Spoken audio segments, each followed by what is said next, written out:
Em momento conturbado dentro do Campeonato Brasileiro, a direção aumenta o tom das cobranças dentro do vestiário do Internacional e gera algumas repercussões. Eu quero trazer alguns bastidores aqui para vocês sobre o que vem acontecendo ou o que aconteceu nos últimos jogos, em especial envolvendo a figura do diretor esportivo Andrés D'Alessandro.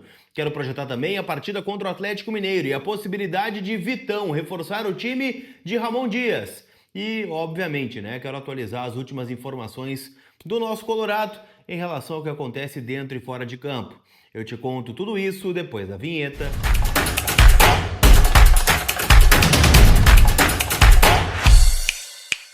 Tudo bem, gente? Vamos trocar uma ideia então, afinal, eu quero atualizar as últimas informações do Internacional. Estamos vivendo uma semana decisiva para o Inter nessa reta final de temporada, A gente está vendo aí as fases decisivas da Libertadores, mas a nossa decisão é outra. E para mim, o jogo crucial é no domingo contra o Atlético Mineiro no estádio Beira-Rio, duelo, que pode fazer com que o Inter abra 7 pontos de vantagem para a zona do rebaixamento. Isso porque o Vitória, que é o nosso balizador hoje, afinal é o primeiro time dentro da zona do rebaixamento, joga contra o Cruzeiro em Belo Horizonte. Se o Cruzeiro ganhar, o que é uma tendência, até pela boa campanha que faz o Cruzeiro neste ano, por ter uma possibilidade, mesmo que ínfima, de título ainda na competição, ganhar do Vitória, que está dentro da zona, em casa, seria lógica.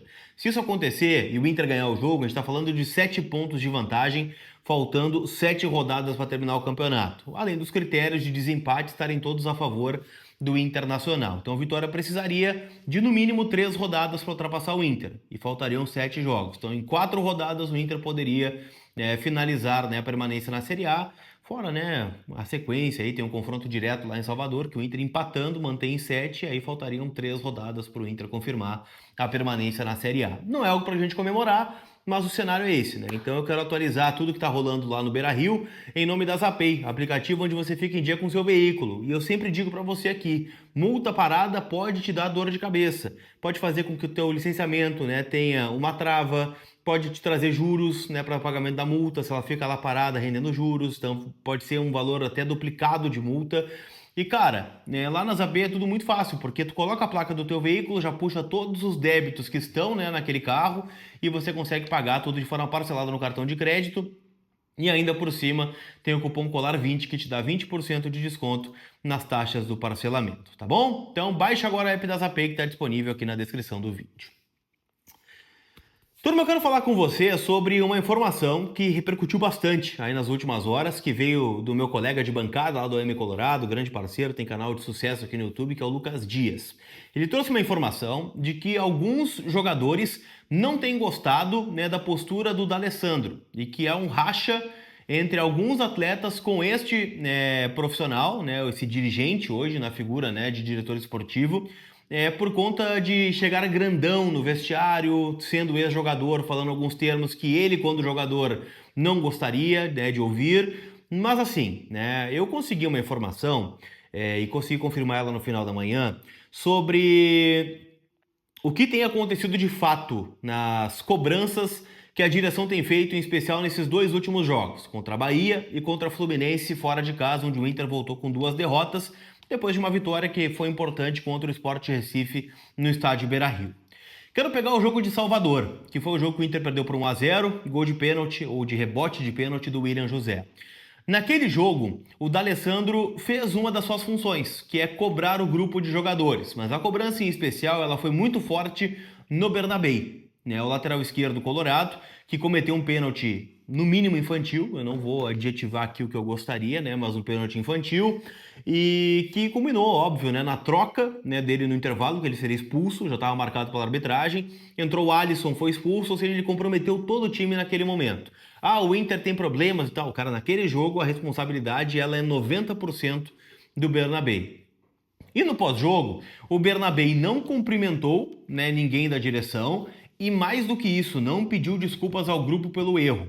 E isso causou uma revolta no D'Alessandro, que cobrou de forma muito firme e veemente o Bernabéu, tá? E isso já aconteceu em outros momentos também, tá? Com outros jogadores de forma individual, muito falando, em derrotas, em especial, sobre a postura que o grupo de jogadores tem e a falta de compromisso, com a camiseta do Inter em dados momentos. Estou dizendo que os jogadores aqui não respeitam a camiseta, mas naquele jogo, por exemplo, o Bernabé não respeitou a instituição, deixou o Inter mal e não se desculpou por isso.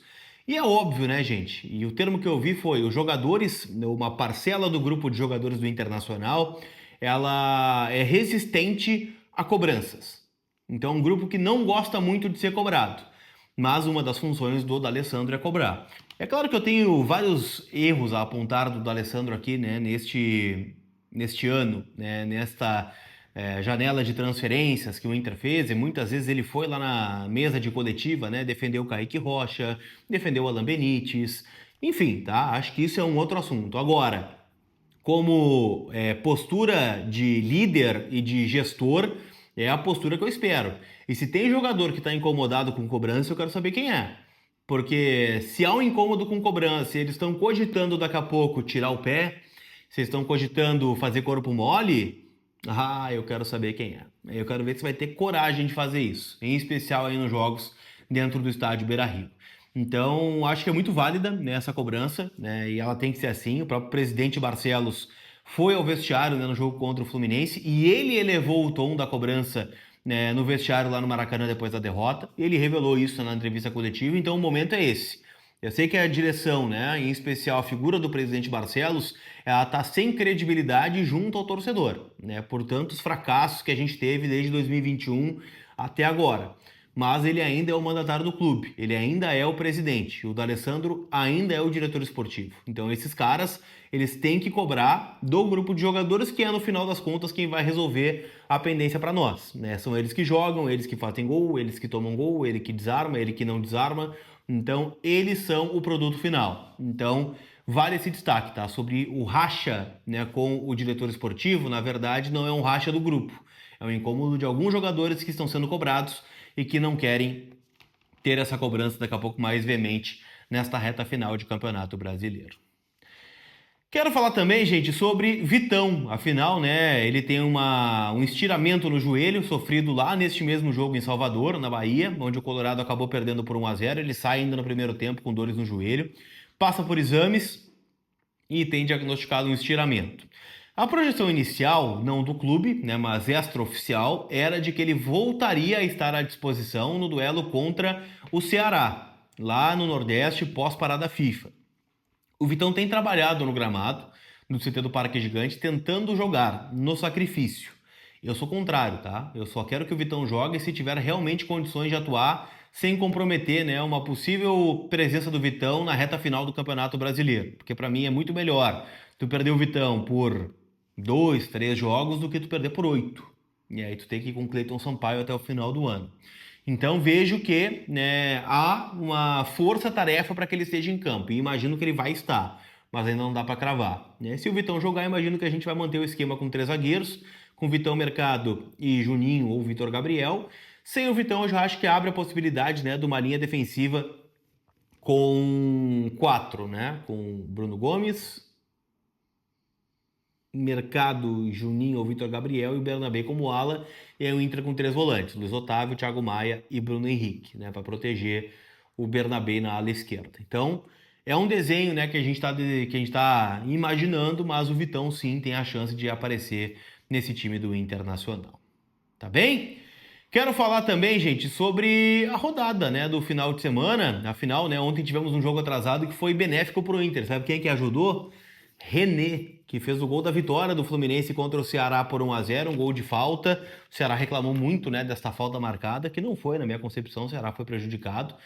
Mas de qualquer forma, cara, o Ceará agora tem os mesmos 30 jogos do Internacional, então falta 8 para todo mundo, exceto Fortaleza e Santos, né, que ainda tem um jogo a menos. O Santos joga contra o Palmeiras, um jogo atrasado, e o Fortaleza, se eu não estou enganado, joga contra o Atlético Mineiro, uma partida atrasada do Brasileirão.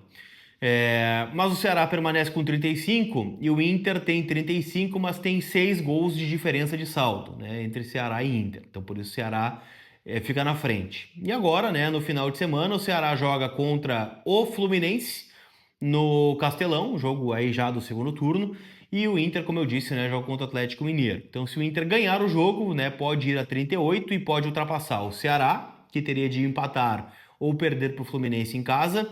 Teria de torcer contra o Bragantino, que joga contra o Bahia, em Salvador no final de semana. E, cara, bem dizer, né? A gente seca o Vitória contra o Cruzeiro para as coisas ficarem ainda como estão. Então, esse é o ponto principal aqui da avaliação da rodada. E óbvio, né, que tem todos essas odds, esses palpites lá na KTO, kto.bet.br, minha casa de apostas, minha parceira. E hoje tem o jogo da volta também da semifinal da Libertadores, né? O Palmeiras joga contra a LDU, 3-0 para a LDU no jogo de ida. E a LDU é favoritaça aí, né, para avançar. E de qualquer forma, né, gente, a odd do Palmeiras classificar é 3. Então, para quem acredita em mais um milagre aí do Abel Ferreira, vale o palpite lá no site da KTO, lembrando uma casa para maiores de 18 anos, então jogue com responsabilidade. Tá certo? Aquele abraço, a gente se vê